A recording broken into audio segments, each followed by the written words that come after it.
Painter मध्ये गेलो. Format painter मध्ये गेल्यानंतर इमेज म्हणून एक आहे, तिथं ऍक्शन नावाचा एक ऑप्शन आहे, त्याला जस्ट ऑन करतो. ठीक आहे. ऑन केल्यानंतर त्याचा तो टाईप विचारतो. टाईप म्हणजे काय ना, नॅव्हिगेट करायचा तो, राईट. पेज नॅव्हिगेशन करायचं म्हणजे ह्या पेजवरून त्या पेजवर, त्या पेजवरून त्या पेजवर. मी टाईप सिलेक्ट करतो पेज नॅव्हिगेशन. काय सिलेक्ट करतो? नॅव्हिगेशन. डेस्टिनेशन कुठे पाहिजे त्याचं? कस्टमरला कुठे पाहिजे? कस्टमर नावाच्या पेजला. त्याचं डेस्टिनेशन मी सिलेक्ट करतो कस्टमर समोर. केलं सिलेक्ट. ओके. जस्ट आता त्या बटनला होवर करतो. केलं होवर. होवर केल्यानंतर तो काय म्हणतो मला? Control plus click. Control plus click. Click. मी जस्ट कंट्रोल दाबतो आणि क्लिक करतो. आलो ऑटोमॅटिकली. कुठे गेलो मी? कस्टमर समरीला. This is your action button. ह्याच्याशिवाय तुम्ही काही कामच नाही करू शकत या बटन शिवाय. बिकॉज जेव्हा तुम्ही रिपोर्ट शेअर करता सर्व्हिसेसला, हे पेजेस हाईड करायचे असतात सगळे. फक्त हे पहिलं पेज ओपन ठेवायचं असतं. मग जो काय बिझनेस ओनर असतो किंवा ज्यांना तुम्ही रिपोर्ट शेअर करणार आहे, ते सगळे ह्या बटन्स थ्रू बघणार गोष्टी, की कोणत्या पेजवर काय आहे, कसं आहे वगैरे. क्लिअर?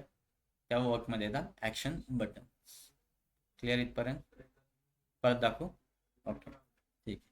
मी फर्स्ट काय केलं, मला कस्टमर समरी पेजवर जायचं होतं, तर मी फर्स्ट काय केलं, एक कस्टमर नावाचा लोगो ऑलरेडी इम्पोर्ट केलेला माझ्या पीसी मध्ये ऑलरेडी सेव्ह केला. तो जस्ट इम्पोर्ट केला. कुठून? इमेजमधून. ठीक आहे, इथपर्यंत क्लिअर आहे? ओके. इमेज इम्पोर्ट केल्यानंतर त्या बटन जस्ट त्या इमेजला काय केलं? सिलेक्ट केलं. इमेजला सिलेक्ट केल्यानंतर मी गेलो माझ्या फॉर्मॅट पेंटरमध्ये. कुठे गेलो मी? फॉर्मॅट पेंटरमध्ये. फॉर्मॅट पेंटरमध्ये गेल्यानंतर इमेज म्हणून एक ऑप्शन आहे. त्या इमेजमध्ये ऍक्शन म्हणून अजून एक ऑप्शन आहे, सब ऑप्शन. त्याला मी ऑन करतो जस्ट. तो आता काय ऑफ आहे, त्याला काय केलं? ऑन केलं. आणि जस्ट त्याला काय करतो? ड्रॅग करतो. पेज नॅव्हिगेशन तो विचारतो. सॉरी, तो मला टाईप विचारतो. टाईप काय होता मला? Page navigation. काय होता? Page navigation. त्यामुळे काय सिलेक्ट केलं माझं? Page navigation. ओके. देन तो विचारत होता मला डेस्टिनेशन. कुठे तुला पोहोचवायचंय? कुठे पोहोचवायचंय मला? कस्टमर समरीला. जेवढे पेजेस तुमच्या डॅशबोर्ड मध्ये असणार आहे, तेवढे सगळे डेस्टिनेशन मध्ये येणार. मला कुठे पोहोचवायचं होता? कस्टमर समरीला. त्यामुळे काय सिलेक्ट केलं? Customer summary. ओके. आणि जस्ट आता इथं होवर करतो. केलं होवर. अगेन काय आहे? Control plus click. मी कंट्रोल दाबतो आणि क्लिक दाबतो, म्हणजे राईट क्लिक मारतो. कुठे गेलो? ऑटोमॅटिकली कुठे नॅव्हिगेट कुठे झालं? माझ्या कस्टमर समरीला. This is your action button. Clear? कळालं कसं वर्क करतं action button? Online? Clear? Online?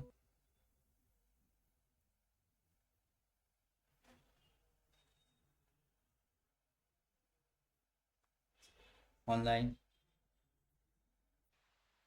Sir same math summary आणि टूल टिप साठी सेम करायचंय का? नाही, टूल टिप्स साठी आपण काय सिलेक्ट करतो?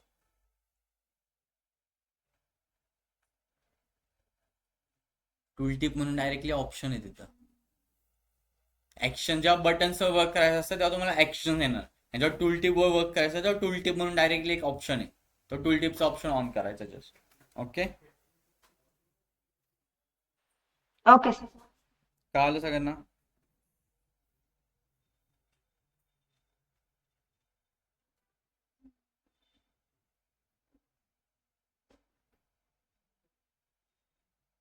ऑनलाईन म्हणजे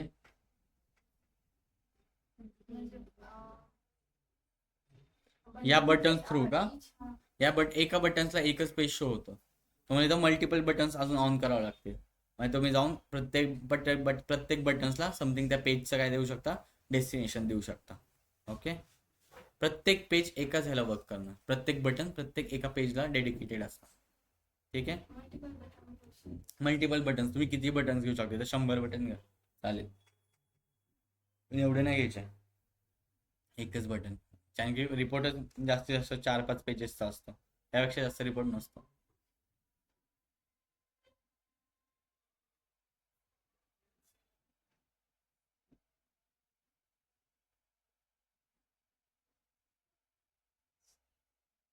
ऑनलाईन? क्लिअर आहे?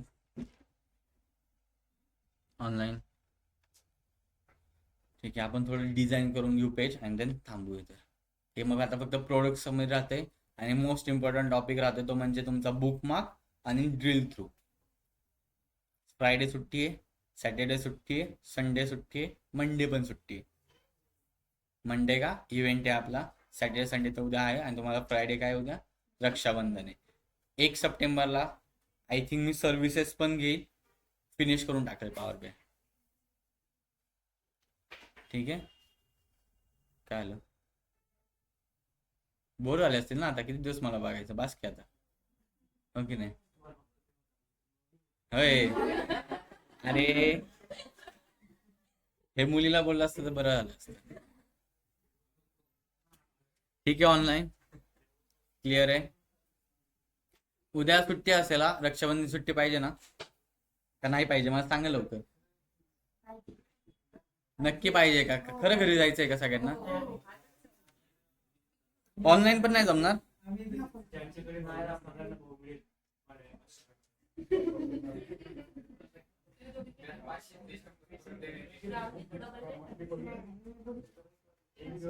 ऑनलाईन जाऊ शकता, अटेंडन्स झालेली. उद्या तर सुट्टी असेल, ऑनलाईन कोणाला नाही जमणार उद्या. थोडंच राहिले, थोड्यासाठी लय दिवस जातात. हे तुमचं पायथन चालू करायचं परत. इथं गेलो समजा, आणि इथं मी हा व्हिज्युअल सिलेक्ट केला केला इथं अगेन जातो मी प्रॉपर्टीज मध्ये. इथं टूल टिप ऑप्शन आला बघा, मी या टूल टिपला ऑन करतो आणि त्याचा रिपोर्ट पेज टाकतो टूल टिप म्हणून. ठीक आहे, अगेन इथं होवर करतो.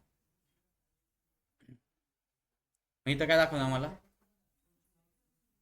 प्रत्येकाच दाखवणार तो प्रायोरिटी कस्टमरचं जे जे असेल ते दाखवणार, म्हणजे नॉट प्रायोरिटी कस्टमर जे जे त्यांची सगळ्यांची इन्फॉर्मेशन दाखवणार तुम्हाला.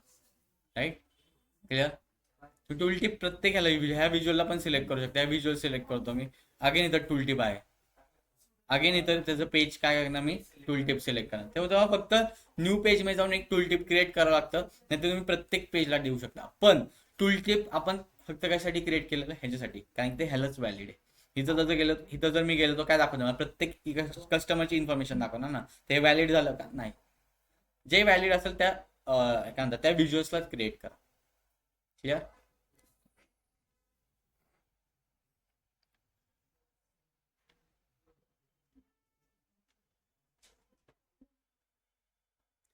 दोनच गोष्टी राहिल्या आता आपला, लास्ट पेज डिझाईन आणि सर्व्हिसेस. बस संपलं. सर्व्हिसेस मध्ये फक्त RLS म्हणून एक कन्सेप्ट आहे, रो लेवल सिक्युरिटी, ती इम्पॉर्टंट आहे, ती यायला पाहिजे सगळ्यांना. दॅट्स इट, मग तुमचं सर्व्हिसेस संपलं. तेच फॅब्रिक मध्येच आहे RLS. फॅब्रिक सगळं नाही शिकवणार, सॉरी. फक्त मी सांगू शकतो की बाबा 1 लेग काय असतं वगैरे वगैरे, ते सांगेल. That's it. सगळं नाही शिकू शकत फॅब्रिक, बिकॉज त्याला 2 महिने जातील अजून. ते तुम्ही स्वतः शिका. आणि फॅब्रिकचं DP600 म्हणून एक सर्टिफिकेशन आहे, ते करा. पैसा जाऊ द्या, पण तुम्हाला दिसेल त्याचा रिझ्यूम मध्ये किती इम्पॅक्ट असतो. आधी PL300 करा, मग त्या DP600ला जाऊ. केलं का रजिस्टर PL300 साठी? कधी करणार, कधी करणार? फालतूचे पैसे नका उडवू, थोडे दिवस बंद करा फालतू पैसे उडवणं. पैसाच नाही, कोण बोललं रे? तुझ्याकडे किती पैसा आहे मला माहिती ना. हा, दुसरा खर्च टाळा स्टार्टिंग, आता थोडे दिवस, पण हे सर्टिफिकेशन करून घ्या. हे तुम्हाला जॉब मध्ये फायदा राहतील. काही काही ठिकाणी तुम्ही बघितलं असेल, power bye developer PL300 required असतं, किंवा डेटाने PL300 रिक्वायर्ड असतं. इम्पॉर्टंट आहे सर्टिफिकेट, व्हॅल्यू त्याची वेगळी मार्केटमध्ये, त्यामुळे करून घ्या. बेसिक आहे पण करून घ्या. PL300 झाल्यानंतर PL600 आहे, ते खूप ऍडव्हान्स लेवल. तुम्हाला जेव्हा 3-4 वर्षाचा एक्सपिरियन्स येईल तेव्हा PL600 करा. मग आता 300 करून घ्या, बेसिक 0 to 2 नक्की करून घ्या. नुसते मान नका आलू. जर जॉब पाहिजे असेल, हे एक्स्ट्रा तुमच्या गोष्टी दाखवा जरा तुमच्या रिझ्यूम मध्ये, मग तुम्ही शॉर्टलिस्टेड व्हायला लागताल ऑटोमॅटिकली चांगल्या चांगल्या कंपनीमध्ये. सर्टिफिकेट्सला व्हॅल्यू असती, कोणतेही नका टाकू, पण ते फ्रीवाले सिम्पल लन बिम्पल लन तसले असतात ना सर्टिफिकेट, त्यांचे काही फायदा नाही, त्यांना मार्केटमध्ये कोण किंमत पण देत नाही. खरी सर्टिफिकेटला व्हॅल्यू फक्त गुगल आणि मायक्रोसॉफ्टच्या आहे. युडेमीच्या सर्टिफिकेटला पण व्हॅल्यू नाहीये, काहीच व्हॅल्यू नाही. एकदा मायक्रोसॉफ्ट करा नाही तर गुगल करा, पण गुगलचं खूप हार्ड असतं, खूप लेंदी प्रोसेस आहे गुगलची. मायक्रोसॉफ्ट करा, बेस्ट आहे. Clear online.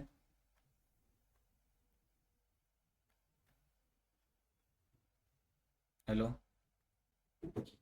हॅलो